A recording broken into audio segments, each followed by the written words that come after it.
Ben, agora vamos a falar da rasca. A rasca xa foi usada polos molleiros, polos volanteiros non, polos segundos, polos molleiros. Eses molleiros chegaron a ir hasta Peniche. Iban a Peniche a traballar a langosta. Traballaban alá unhas cantidades un verán e logo viñan en vela para norte. E estaban ali redes, en fin, había un comercio, era unha cierta hermandad con Portugal que facilitaba todo eso.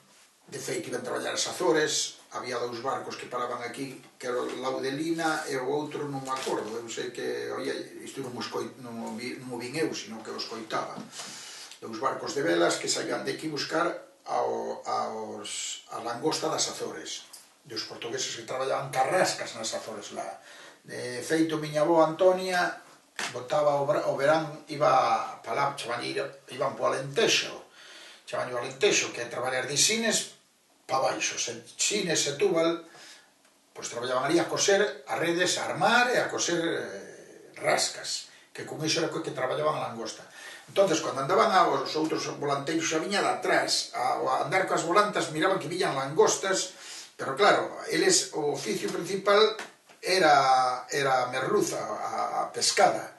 Entonces, intentaron de inventar unha arte expresamente para traballar na pedra que non lle rompera tanto e que pescara langostas, porque a langosta xa empezaba a coller valor, era marisco, empezaba a coller valor e todo eso. Entón inventaron, saliu a badexeira, que tampouco había, da volanta antigua non había moita diferencia. Tiñan uns chapeus como animales, que era moito corcho que lle metían, e iso axudaba a tirar as corrientes e logo non pescaban. Se fora hoxe, metiríase moito menos corcho, pero en fin, era un aparello parecido á volanta, pero máis baixo e outras características. Levaban máis peso para que estuvera máis firme abaixo, xa lle empezaban a meter plomo, chumbos na corda de baixo, tamén lle chegaron a meter pedra na primería, pedras, telos, como se lle chamaba antes tamén a volanta, pero logo chegou un momento que se estabilizou e na rasca levaba plomo. Eso se botaba nas pedras. Na pedra tal, na pedra cual, nin que dicir ten que naquela había moita langosta, collían langostas expresamente, collían langosta, lubrigantes, era especialmente para marisco, pero tamén collían merluzas e tamén collían badexos e todo eso. Entonces, esa arte quedamos en que traballaron os molleiros, o volanteiro non, o molleiro, que era o bote máis pequeno que o volanteiro, e logo, cando se fundaron as gamelas. Mais ben, quen terminou logo de traballar carrasca hasta o último momento foron as gamelas, e os primeiros barcos tamén traballaron. As primeiras motoras que viñeron tamén traballaron carrasca, pero cada vez iba sofisticando máis. Uns fíos mellores, máis fuertes, xa había plomo, estaba a industria do plomo montada, xa os aparellos pescaban moitísimo máis, en fin, facíanse máis manexables, pero terminaron de andar con eles as gamelas, hasta, pois, hai pouco tempo, hasta o ano 40, ano 50, 2050, por aí, 2055, ainda traballaban cas rascas.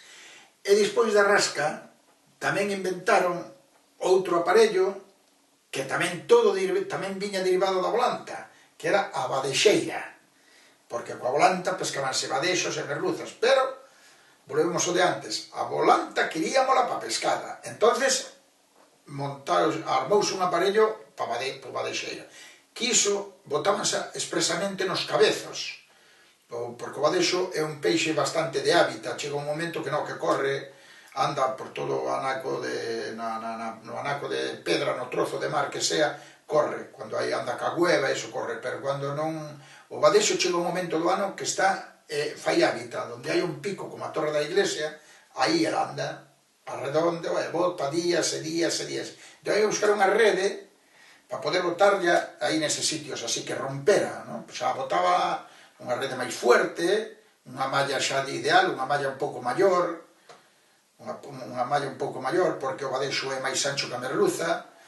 Chega un momento, mete a cabeza, pero logo chegar aquí xa é moitísimo máis ancho que a merluza, non? Algún pequeno, pois pode pasar, pero normalmente o badexo é fusiforme, vai abrindo, hasta que queda.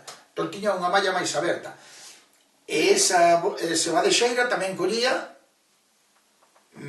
tamén collía merluzas, tamén collía langosta e collía badexo, pero quero dicir, o que falamos antes, o mar é un pozo de sabiduría, e o que está ao frente fíjase, pois está te enseñando. Entonces, como todas as cousas evolucionan na vida, da volanta foi sacando a rasca, e da rasca sacouse a badexeira. De feito, levaron os barcos primeiros que foron ao lenguado cos trasmallos, levaban unha casea de badexeiras ou unha casea de rascas tamén. Unha casea chamámoslle un trozo de rede onde van 15 ou 20 redes amarradas. Chamámoslle unha casea, en algúns sitios chamanlle cacea, e noutros darán outros nombres. Nos chamamos unha casea, que ven sendo, por exemplo, pois cada mañana levábamos unha rede, éramos 10, pois 10 redes, ou cada mañana levábamos 2, se éramos 10 levábamos 20, eso facías unha casea. E se en algún sitios topábamos coa sonda, ou a sondar cos sebeiros, sitios altos e baixos, pois, oye, pois mira, aquí é un sitio bueno para largar, a ver se ten langostas, ou mirábamos que nos trasmallos, cando nos tocaba pedra, que viñan algunha langosta, pois vamos a botar a casea de rascas aquí. Entón, collíamos máis langostas que nos trasmallos. Pois era unha rede expresamente para iso. Daí veo derivado, o sea que todo veo da volanta, veo a rasca e a badexeira. E logo tamén temos o rasco. O rasco xa é unha arte máis fina, máis baixa, e trabállase nas pedras do mar, na rompente, que veñen maragotas, pintos, arráns, robaliza, por estar pegado cerca da playa, veñen algún lubricante, e así. Pero no noso pobo esa arte non funcionou moito.